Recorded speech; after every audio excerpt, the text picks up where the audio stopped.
بسم الله الرحمن الرحیم. تقابل یدیان په پورشن کې مونږه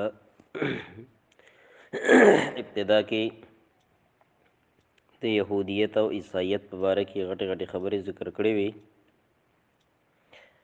په دغې الهامي سامي ادیانو کې یو اسلام دی، یو یهودیت دی، یو عیسایت دی. خدا خبره هم تاسو زده کړې وه چې په بایبل کې د یهودیانو او د عیسایانو او د هغې سره سره مخکیني چې څومره کتابونه صحیفې تېرې شوي دي، نو د هغې ټولو مجموعي چې کوم احکامو، کوم شریعت و، نو هغه په دې ټول بایبل کې ځای په ځای باندې بیان شوی دی. بیا د بایبل دوه حصې دي. یو ته ویل کېږي اهدنامه قدیم اولډ ټیسټمنټ، یو ته ویل کېږي اهدنامه جدید نیو ټیسټمنټ. نو چې کوم اولډ ټیسټمنټ دی په دې کې سیوا بکس دي، په دې کې زیاته حصہ په دې نیو اولډ ټیسټمنټ کې ده. او د یهودیانو چې کوم مشهور کتاب تورات دی، نو د تورات او د تورات حصې هغه په اولډ ټیسټمنټ کې څه دي بیان شوي دي. نیو ټیسټمنټ، نو نیو ټیسټمنټ دا اهدنامه جدید دی ته ویل کېږي. په دې کې د عیسایانو یعنی انجیل د هغې اکثریت حصہ او ټوله حصہ دا په دې د بایبل په دې دویمه حصہ کې په نیو ټیسټمنټ کې بیان شوي ده. او تاسو دا هم اورېدلي وو چې د هغوی چې کوم مذهبي کوم کتابونه دي، کوم رسمونه دي، د هغې څه مشهور رسمونه، څه مشهور رواجونه، هغې چې کوم مناوی د خپل دین او شریعت حصه یې ګڼي، نو په هغې باندې هم موږ مختصر بحث کړی و. بنیادي طور دلته بعضې څیزونه داسې دي چې د هغې به موږ کنسپټ کلیر کوو، او بعضې خبرې داسې دي چې د هغې به موږ ډېر په جوروالي سره باریک بینۍ کې د هغې مطالعه کوو. نو دلته صرف د تقابل ادیان د هر یو مذهب په باره کې ابتدایي غټې غټې خبرې څه دي یادول پکار دي. ابتدایي غټې غټې خبرې یادول پکار دي. نو د عیسایانو چې کوم کتاب دی مذهبي چې هغې ته انجیل ویلی کېږي، تاسو بیا د انجیل معنی هم زده کړې وه. او چې کوم د هغې اقسام دي، د انجیل چې کومې حصې دي هغه هم تاسو اورېدلې وي، زده کړې وي چې 4-5 قسمه اناجیل دي چې هغه په دې کې ډېر زیات مشهور دي. اناجیل اربعه چې څه ته ویل کېږي، د هغې نومونه هم تاسو زده کړي وو. او د عیسایت چې کوم تاریخ دی، کوم د قرآن وینا ده، د قرآن کوم بیان دی د عیسایت په باره کې، د عیسی علیه السلام په باره کې، او د عیسایانو د عقیدې په باره کې، نو هغه هم تاسو اورېدلی و. د هغې سره سره اگر چې مونږه پوره تفصیل په یهودیت او عیسایت باندې ونه کو، پوره بیان هم ونه کو، د هغې بیان هم پوره په تفصیل سره ونه کو، چې کومې غټې غټې خبرې وي، بنیادي چې کوم کنسپټ دي د عیسایت په باره کې، یهودیت په باره کې، هغه ما ده تاسو ته د ښودلو کوشش وکړو په دغه یو لیکچر کې. نن هم زموږ سره په تقابل ادیان کې د یو بل مذهب، د یو بل سکول اف تاټ او د یو بل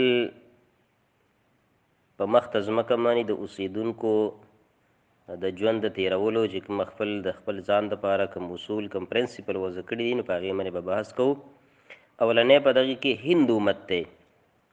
نو هندو مت دا هم د دنیا په قدیم مذاهبو کې ډېر زیات یو قدیم څه دی مذهب دی.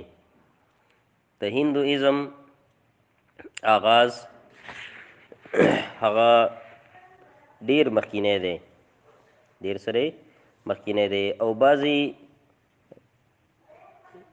د تقابل ادیان چې کوم مورخین دي، کوم تاریخ لیکونکي دي، نو هغه وایي چې هندوازم دا په حقیقت کې 1500 قبل مسیح دی، یعنې د عیسی علیه السلام نه 1500 کاله مخکې دا سره تیر شوی، دا یو مذهب دی. اوس هم د دې اثرات د دنیا په اکثریتو ممالکو کې په هغې کې څه دي موجود دي. د ټول نه زیات بیا هندوان د په هندوستان کې موجود دي چې تاسو په علم کې دا خبره ده. اوس د هندو خپله معنی څه ده؟ د هندو خپله معنی ده غلام، یا په معنا د غل سره چور چې موږ څه ته وایو چور. دا د دې خپله څه ده معنا ده. نو د هندوانو چې کوم مذهبي کتابونه دي په هغې کې د ټولو نه لوی مقام هغه وید ته حاصل دی. وید وو یا دال وید. د وید خپله معنا ده جاننا یا سوچنا. جاننا یا سوچنا. اگر چې د دې ویدو حیثیت د هندوانو په نظم باندې د یو مذهبي کتاب حیثیت دی، خو په دې ویدونو کې بیا څه دي اقسام دي. مطلق یو وید نه دی بلکې په دې ویدونو کې بیا اقسام دي. څلور مشهور ویدونه دي، څلور مشهور ویدونه چې د هغې نومونه یادول پکار دي او په هغې کې چې څه موجود دي مختصر دغه پیژندل پکار دي. یو په دې کې رګ وید دی. رګ وید رګ وید رګ وید دا وی په لسو کتابونو باندې څه مشتمل دی. نو د کتاب نه مراد څه حصه، څه خبرې، څه رسم رواج، څه احکاماتو د هغې مطابق نو دغه یوه حصه ده. نو په لس حصو باندې په لسو کتابونو باندې رګ وید سره دا مشهور دی. او په دې کې څه نظمونه دي د هغې د مذهب مطابق چې هغې نظم څه ته وایي. څرنګه چې موږ مسلمانان زموږ یو نظم یو ترانه یو خبرې، او دغه رنګې د هغې هم څه خبرې په منظوم انداز کې لیکلی شوي دي په دې کې. او دا په دې ویدونو کې د ټولو نه اهم وید دی. د ټولو نه اهم وید او د ټولو نه قدیم ترین، د ټولو نه زوړ وید او د ټولو نه اهم وید په دغې ویدونو کې هغه رګ وید دی. څه دی؟ رګ وید دی. دویم دی یجر وید.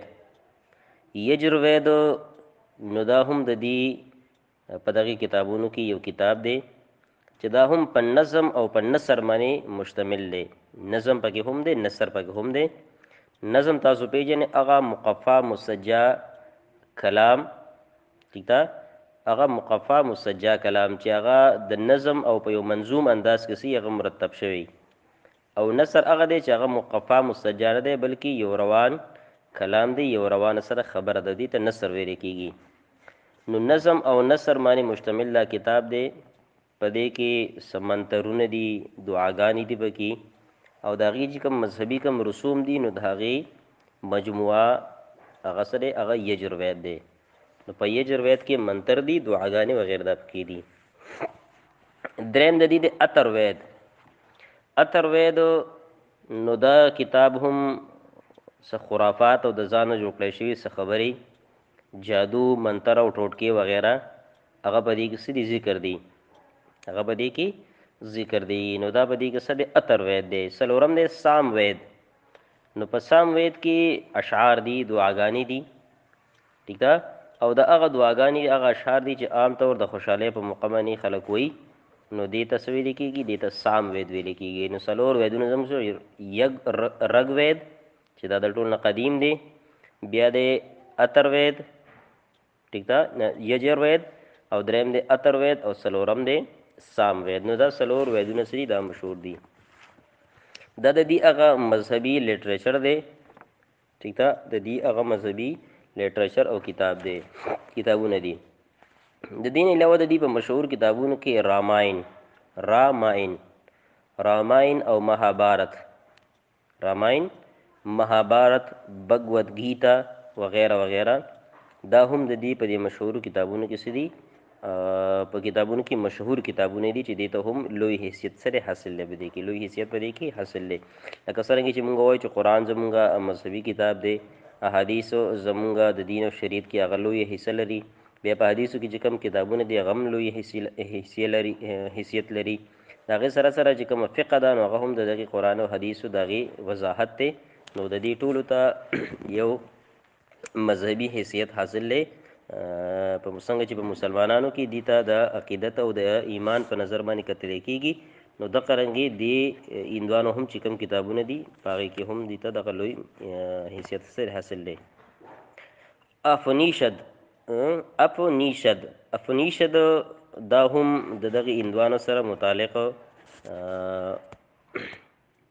د دې یو فلسفه ده. څه ده؟ یو فلسفه ده. نو اپنیشد خپله معنی څه ده؟ نږدې کېنستل، قریب بیٹھنا، قریب بیٹھنا. د دې اپنیشد چې دا کم د دې فلسفیانه خطابات دي، فلسفیانه د فلسفې په انداز کې د دې د خطاباتو مجموعه ده اپنیشد. ٹھیک ده؟ په دې کې د روح د الله تعالی او د فطرت د هغې خبرې څه دي؟ د هغې خبرې پکې موجود دي چې د انسان روح څنګه دی، دل طرف ته د الله تعالی په باره کې چې کوم تصور دی، او دا فطرت دا کائنات چې غیر چاپېره څنګه دی، نو د دې په باره کې خبرې اترې په دې اپنیشد کې څه دي؟ په دې کې موجود دي. وایي د وید نه وروسته دې ته څه ده؟ دې ته لویه مرتبه سره حاصله ده. د وید نه وروسته لویه مرتبه هغه د اپنیشد ته دې ته حاصله ده. نو دا چې کوم د دې کوم مشران دي، کوم ګروګان دي، د دې چې کوم مذهبي کوم پنډتان دي، نو هغه وایي خپلو شاګردانو ته چې کوم څیزونه بیان کړي دي، ابتدایي خبره ده، نو د هغې هغه مجموعه او د فلسفې په انداز کې چې ورته کومې خبرې کړي، نو هغې ته اپنیشد وایي. اپنیشد، الف فا نون یا شین دال، اپنیشد. بیا په دې هندوانو کې څه طبقات دي. طبقات په هندوانو کې مراد د دینه دا دی چې کوم ذاتونه دي په هندوانو کې، نو مختلف ذاتونه دي. صحیح، مختلفو ذاتونه دي. نو ټول هندوان یو شانتي نه دي، بلکې په دې کې طبقات دي. طبقاتي نظام په دې کې سره هم موجود دی، طبقاتي تقسیم په دې کې موجود دی. چې څه په دې کې ځان ته ښه وایي، څه ځان ته څه په دې کې ځان ته کمزوري نسبت کوي، او څه درمیانه دي. نو دا ټولې خبرې په دې کې موجود دي. اولنی دی برهمن. برهمن، دویم دی کشتری، دریم دی ویش، څلورم دی شودر. څلورم دی شودر. نو د دې په باره کې مختلفې چې کوم د دې هغه فلسفه مشهوره ده. مشهوره خبر ده چې دا برهمن دا پرماتما کے منہ سے یہ پیدا ہوا ہے، پرماتما. ٹھیک ہے. کشتری، نو دا کشتری دا وایي د بازو نه، د لاسونو نه، د دې نه پیدا شوي دي. ویش، رانو یعنی د پتونانو نه، د دې نه هم پیدا شوي دي. ٹھیک ده. او شودر، دا شودر پاو سے پیدا ہوئے. شودر پکې دا د خپو نه پیدا شوي دي. بهرحال دا د هغې خپل یو تصور دی، یو سوچ دی د دغې څلورو مذاهبو په څلورو ذاتونو په باره کې. دویم یو تقسیم پکې هغې دا هم کوي، مشهور تقسیم دی چې دا برهمن دا د وید دپاره دی، د وید د لوستو دپاره، د هغې د کتو دپاره صرف برهمن دی، دا حق نور چاته نه دی حاصل. دویم پکې د کشتری، نو د کشتری دا د حکومت دپاره دی، د دې کار څه دی؟ حکومت پکې. دریم په دې کې د ویش، نو دا ویش دا پکې د کاروبار دپاره څه دی؟ یو ذات دی. او شودر، نو شودر په دې کې دا د خدمت دپاره څه دی؟ یو ذات دی چې دا به څه کوي؟ دا به د خدمت کوي. نو د ټولو نه اعلی ذات په دې کې برهمن دی، او د ټولو نه کمزوری ذات په دې کې څه دی؟ هغه شودر دی. د ټولو نه اعلی ذات هغه برهمن دی، او د ټولو نه کمزوری ذات په دې کې څه دی؟ شودر دی. دې برهما ته دې ته څه ویلي؟ دې ته روح الارواح هم ویلی کېږي. روح الارواح د ټولو روحونو چې کوم مشر دی، نو کوم حیثیت ورته حاصل دی، هغې ته برهما وایي. څه ورته وایي؟ برهما ورته وایي. نو دا په دې کې چې کوم د دې هغه مذهبي خبرې دي د هندوانو په باره کې، نو هغه څه دي؟ هغه موجود دي. ټیک ده. نو دا د هغې نه څه غټې غټې خبرې وي. ټیک ده. غټې غټې خبرې وي چې دا ما ستاسو مخې ته ذکر کړئ. بیا په دې کې چې دا کوم ویدونه مونږ ذکر کړل، وید، نو هر یو وید بیا په څلور حصو کې سره تقسیم دی. ها، هر یو وید په خپل ځای باندې بیا په څلور حصو کې سره دا تقسیم دی. نو په دغې ویدونو کې اگر چې بعضې ویدونه داسې دي چې هغې ته لوی حیثیت حاصل دی، او بعضې ویدونه داسې دي چې هغې ته کم حیثیت حاصل دی. دا تریمورتی، تریمورتی، دا تریمورتی دا د په هندوانو کې د دې د تثلیث یا د تریمورتی چې کوم عقیده ده، نو دا چې کوم درې د دې کوم دیوتاو دي، د هغې په تصوراتو باندې سره مشتمل دی. हिंदू की त्रिमूर्ति या तसलीस या त्रिमूर्ति कितने देवताओं के तस्वर पर मुश्तमिल है?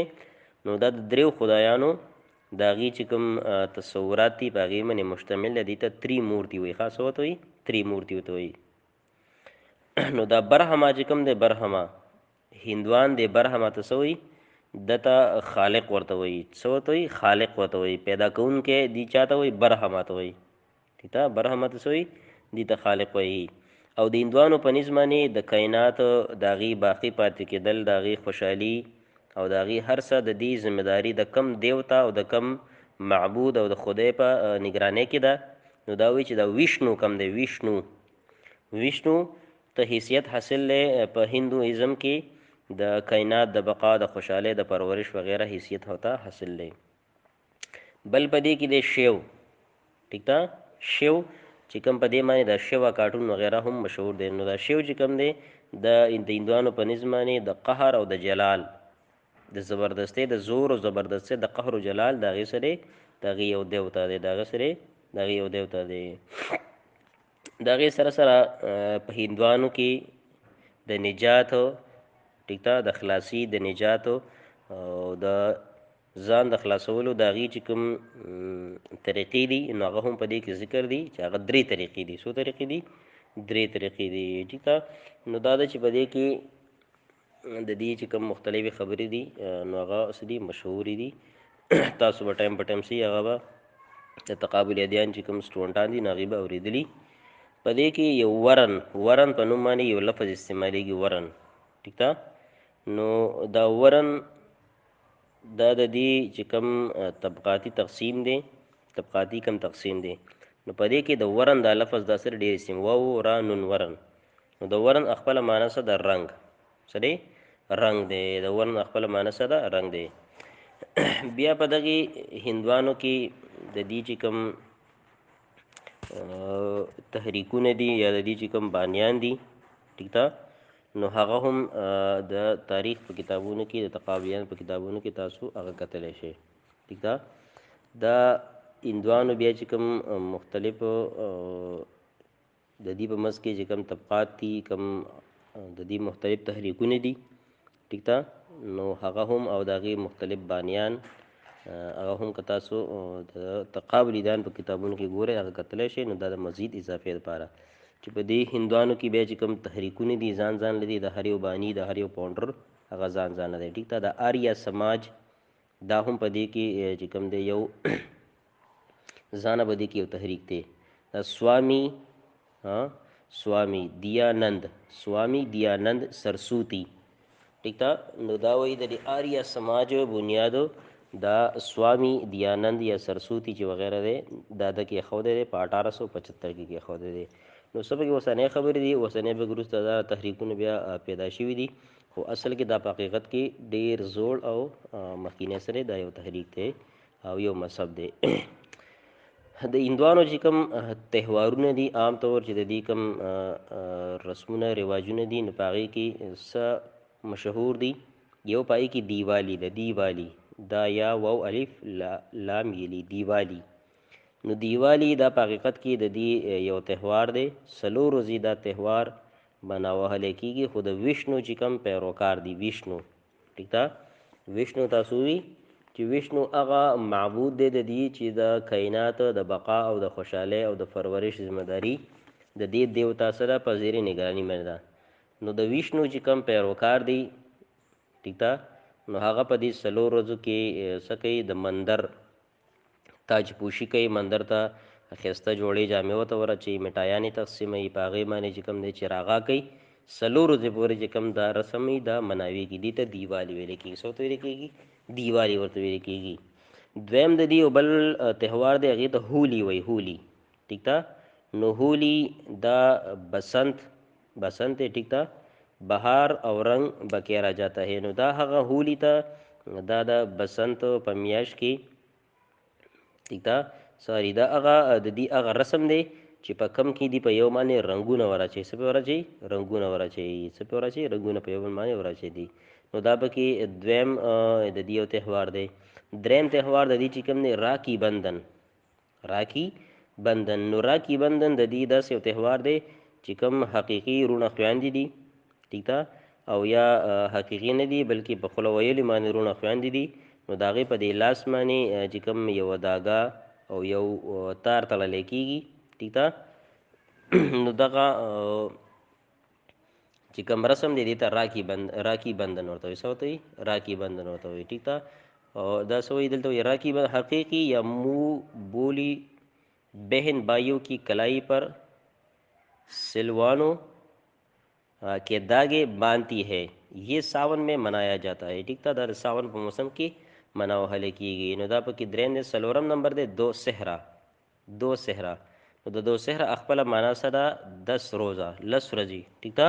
نو د دې نه مناسب دی، د دې نه مراد 10 ګناهو کو لے جانے والا، چې د دې هغه 10 ګناهونه څه کي، هغه د خپل ځان سره وړي، ځان سره هغه ځان سره ختموي. نو دا د جیټ په موسم کې، جیټ چې کوم موسم دی ټیک ده، په هغې کې په دې موسم کې دي په ګنګا کې چې دي دریای ګنګا ده، نو په هغې کې دي لامبي په هغې کې. او دا د دې دپاره چې د دې کوم ګناهونه کړي دي، نو د دغې ګناهونو د پاکوالي دپاره دی په دغې دریای ګنګا کې څه کوي؟ دی په دې کې غسل کوي. نو دا پکې هم د دې په دې مذهبي تهوارونو کې یو تهوار دی. ټیک ده. یو دی دیوالی چې په هغې کې د مندر تاجپوشي کېږي، میټایانې تقسیمېږي، د وشنو چې کوم پیروکار دی هغه دا کوي. دویم دی هولي چې دا یو رنګ اچولی کېږي، په یو بل باندې رنګونه اچوي. او دریم په دې کې د راکي بندن چې هغه په لاسونو باندې ستار او داګې تړلی کېږي.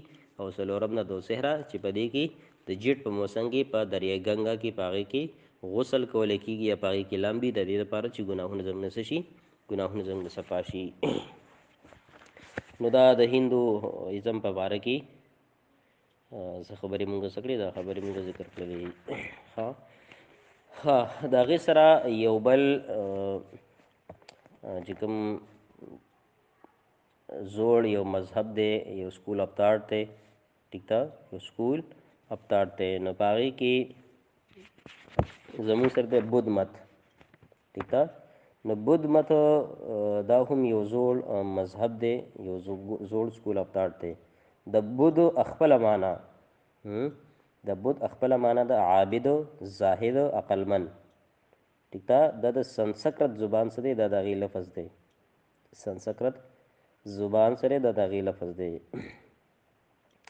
دا په نیپال کې پیدا شوی دی. دا بود مت چې کوم دی، نو دا په نیپال کې په حقیقت کې څه دی پیدا شوی دی؟ 567 یا 568 قبل مسیح. د عیسی علیه السلام نه 567 568 سال سره دا مخکې پیدا شوی دی. او د خپل نوم سره سدھارت دی. سدھارت د څه دی؟ خپل نوم دی. ټیک ده.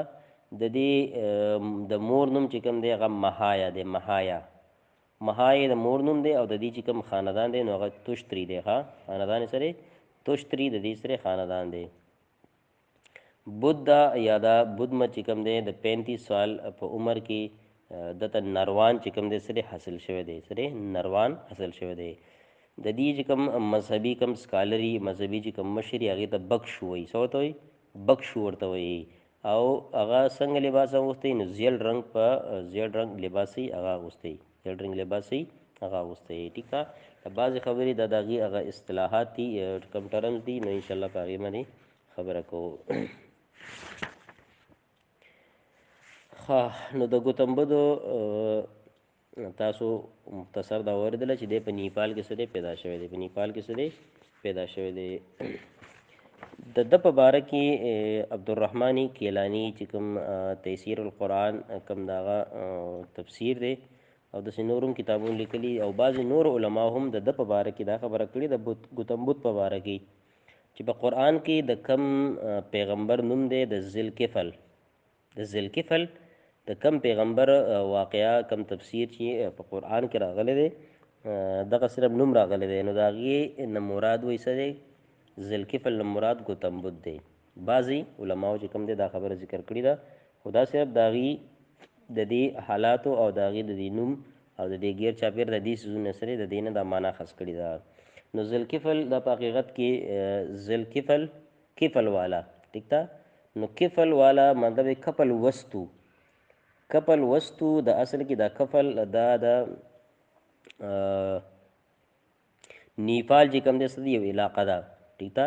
نو کفل وستو مطلب دی چې کفل والا ټیک ده هغه سړی چې هغه په دې کفل وستو په دغه ځایونو کې څه دی په دې کې اوسېدونکی دی نو د دې ته د دې وجې نه د دغې ذوالکفل په باره کې دا خبربازي علما کوي چې د دې نه مراد څه دی د دې مراد ګوتمبد دی د دې نه مراد څه دی ګوتمبد د دې نه مراد دی بهرحال دا خبره یا صحیح ده یا دا خبره غلطه ده خو هغې د دې ظاهر په بنا باندې چې کوم دی د دې طرفه تفصیل تللی دي دا تفسیر دی د قرآن څه خبره نه ده قرآنو څه خبره نه ده په دې کې دا غلطۍ دی هم شي ټیک ده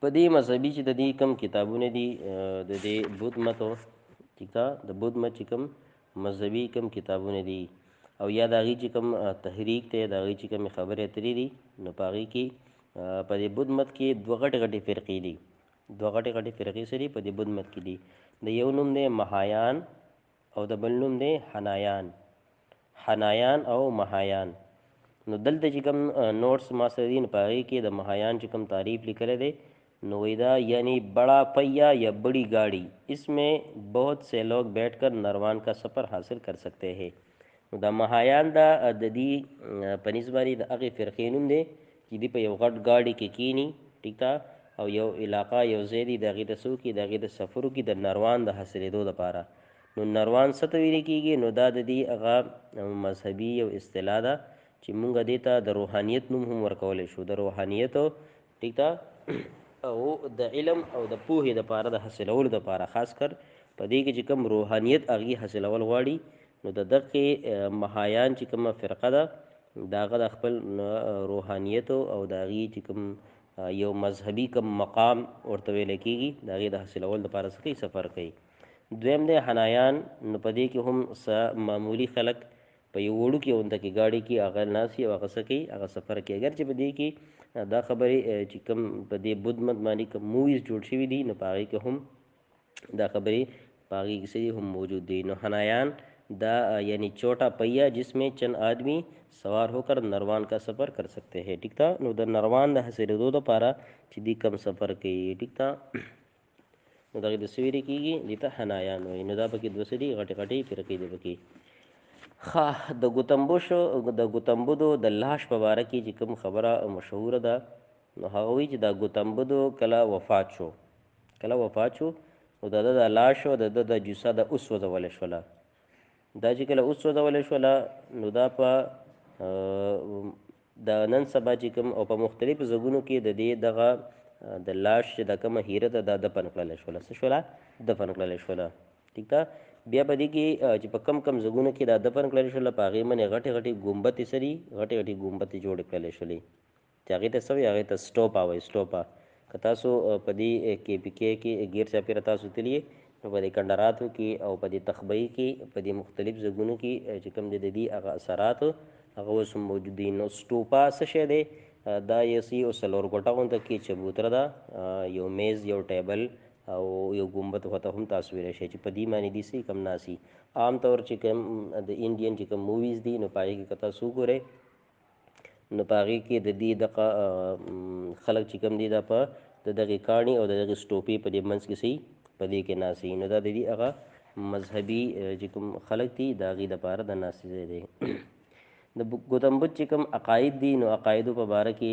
داسې ډېر اتنټیک معلومات نشته دی خو بیا هم د هغې چې کوم تعلیمات دي کومې خبرې دي نو په هغې کې څه خبرې مشهور دا دي چې د عقیدې په باره کې په ډېرو خبرو کې هغې د سچای قایل دي ټیک ده د سچای قایل دي چې په هر یو څیز کې د رښتیا ویلې کېږي بس دروغ دې نه ویلې کېږي د رښتیا دې ویلې کېږي او دروغ دې نه ویلې کېږي د دې سره د حلم او د صبر تلقین په هر یو څیز کې د صبر وکړلی شي او حلم او د بردبارۍ د هغې نه د کار واخیستلی شي نو دا د دې په دغې تعلیماتو کې لوی غټ تعلیمات پکې څه دي دا دي پکې بدھ مت کې ان چیزوں کی د دې څیزونو څه به ورکو تعلیم به د دې ورکو بدھ مت په د دې څیزونو تعلیم ورکو نو دا اصل کې هغه کنسپټ دی چې کوم ته په اسلام کې هغه رهبانیت ورته ویلې کېږي څه ورته ویلې کېږي رهبانیت چې په غارونو کې دننه اوسېږه او د غار د بار مروځه یا بالکل د دنیا نه ځان څخه کټ اپ کا او د دنیا سره تعلق ختم کا او د خپل ځان د خوشحاله کېدو لپاره د الله تعالی سره د تعلق د مضبوطولو لپاره وظیفې وظایف او دغه رنګې چلې لګول دغه چې کوم تصور دی نو دغه شانتي د دې هم دی د عقیدې د سچای په باره کې به دي په تعلیماتو کې دا خبره زیاته ده چې عقیده دې څه وي، عقیده کې د سچایي وي. په دې کې دي ډول کریکټر دی نه وي چې په ظاهر باندې یو شانتي په باطن باندې بل شانتي، بلکې د ظاهر او د باطن د دواړو د هغې سچایي دی پکې. اراده کې سچایي چې ستا اراده دي سي، ستا په اراده کې د سچایي په هغې کې د رښتیاوالي دروغ دی پکې نه وي. قول کې سچایي چې ستا خبره سي، خبره د رښتیایي. افعال کې سچایي چې کم کارونه ته کې نو په هغې کې د هم سچایي داسې نه چې په ژبه یو څه او په زړه باندې او په ژبه باندې یو څه او په عمل کې بل څه. کھانے کی سچائی، ٹھیک تھا، توجہ کی سچائی، تصور کی سچائی، لذات اور خواہشات کے ترک کی سچائی. نو دا هغه مذهب دی چې په دې کې د خواهشاتو د ترک کېدو، د دنیا نه د کټپ کېدو چې کوم یو تصور دی نو هغه په دې کې څه دی، هغه په دې کې موجود دی، په دې کې موجود دی.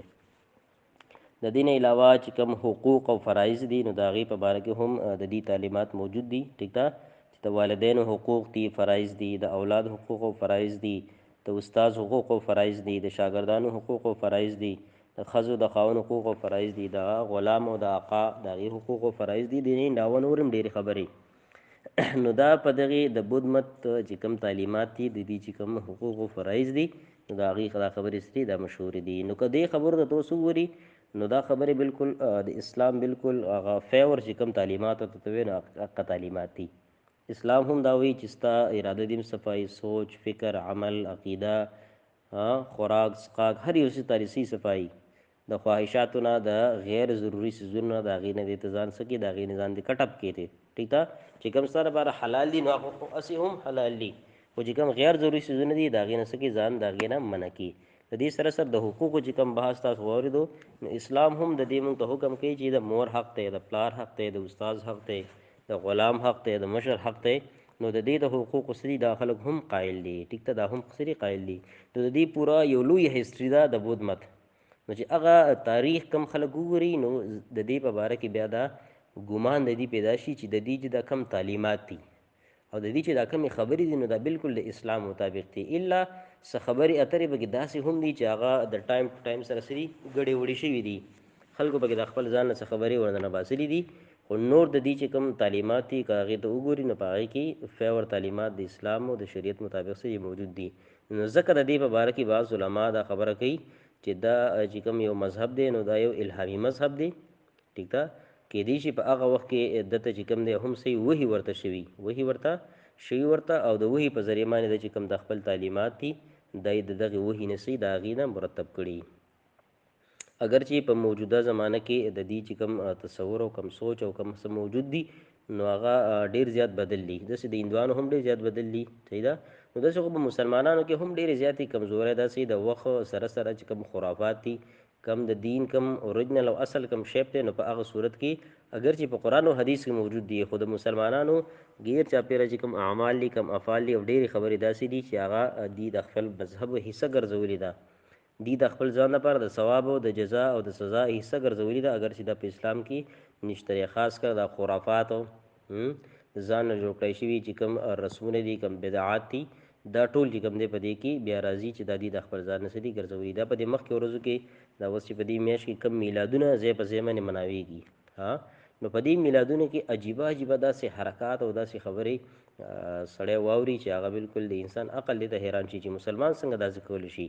لکه تاسو به اورېدلي هم کتلي به مې چې په دې ملتان کې به په دې مخکې ورځو کې چې کوم جلوس راوتی و نو وایي د هغې د خپل ځان لپاره یو مصنوعي غونده کې کعبه، وړه غونده کې کعبه هم جوړه کړې وه او د هغې سره د عقیدت د احترام په طور باندې څه غیر چاپېره څه کو طواف یې کو، د هغې نه غیر چاپېره طواف یې دی کو. ټیک ده، او د هغې سره سره یو زنانه پکې هم راویستې وه چې هغې پوره سنبال کړې وه، سینګار کړې وه چې دا پکې سره دا پکې حوره ده نو خلک پکې د هغې دیدار پکې کو.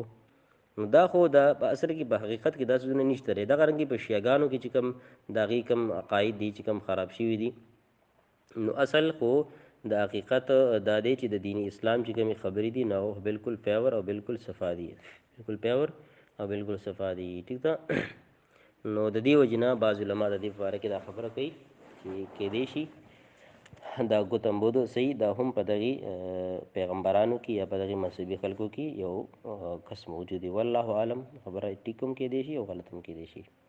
د دنیا په اکثریت ممالکو کې چې کوم په اکثریت هغه ممالک چې په کوم کې بود مت والا موجود دي نو په هغې کې نیپال، ٹھیک ده، سریلنکا، برما، تبت، آسام، کوریا، جاپان او چین. نو په چین کې تقریبا داسې دي، په چین کې دا ډېر زیات څه دي موجود دي. ٹھیک ده، تقریبا 15 کروڑ یا د 15 کروڑ نه سیوا د بود مت چې کوم دي دا سره دا وایي آبادي دا موجود ده.